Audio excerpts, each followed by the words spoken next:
Hello viewers, আসসালামু আলাইকুম। আশা করি আপনারা সবাই ভালো আছেন। আজকে আমি আলোচনা করব কুন্দুলি চাষ নিয়ে।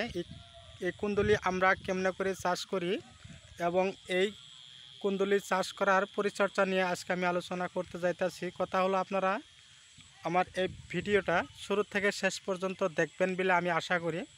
দেখলে আপনারা জানতে পারবেন যে কুন্দুলি চাষ কেমনে করে করা হলো এবং খেতে প্রচুর ফলন আনার জন্য কি কি পন্থা অবলম্বন করা হয় তা নিয়ে আজকে আমি আলোচনা করতে যাইতেছি। তো কথা হলো কি, আপনারা যদি আমার চ্যানেলে নতুন হয়ে রয়েছেন তবে আপনারা আমার চ্যানেলটা সাবস্ক্রাইব করে দিবেন এবং পাশে থাকা বেল আইকনটা অন করবেন। দেখবেন এরকম ধরনের নতুন নতুন ভিডিও নোটিফিকেশন আপনারা পেয়ে থাকবেন।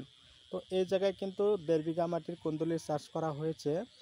এই 1.5 বিঘা মাটির কুন্দুলি চাষ করার যে হলো, এর থেকে আমরা কিন্তু 6-7 কুইন্টাল করে কুন্দুলি আমরা তুলে বিক্রি করতে পারতাছি।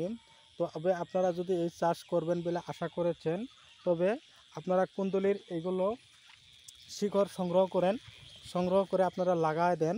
এখনও কিন্তু আপনাদের হাতে কিন্তু খুবই ভালো সোনালির সুযোগ রয়েছে। এই সোনালির সুযোগ আপনারা কখনো হারাবেন না।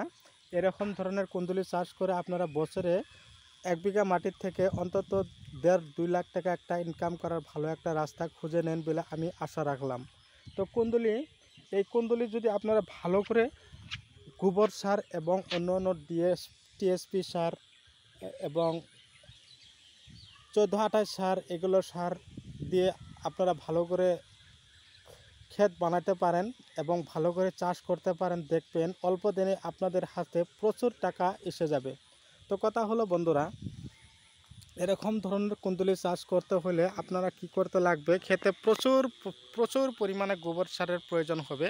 এই দেখেন, আমাদের মাঝে বৃষ্টি আল্লাহর রহমতে এসে গেছে। আমরা এখন কি করছি, এই গাছের গুড়ি খুবই সুন্দরভাবে ফলন আনার জন্য গোবর সার, শুকনো গোবর সার আসছিল, খরাং মারছিল। খরানের পর আমরা কি করলাম, বৃষ্টির মাঝে এগুলো ক্ষেতের মাঝে দিয়ে দিলাম।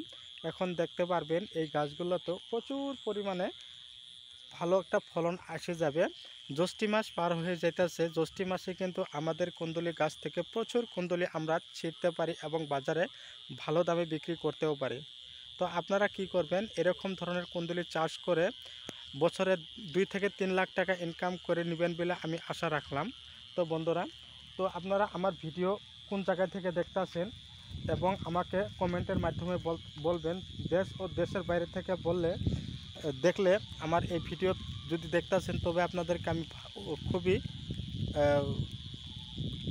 ধন্যবাদ জ্ঞাপন করলাম। আপনারা আশা করি এই ভিডিও দেখে ভালো একটা উপকৃত হতে পারবেন এবং এরকম ধরনের ভিডিও পেয়ে আপনারা ভালো ক্ষেত করার জন্য পরিচর্যা করবেন বলে আমি আশা রাখলাম। তো বন্ধুরা, আমি আজকে আপনাদের মাঝ থেকে বিদায় নিতেছি। পরবর্তী ভিডিওতে আপনাদেরকে আবারও লগ পাবো সে আশা নিয়ে বিদায় নিলাম। খুদা হাফিজ, ধন্যবাদ।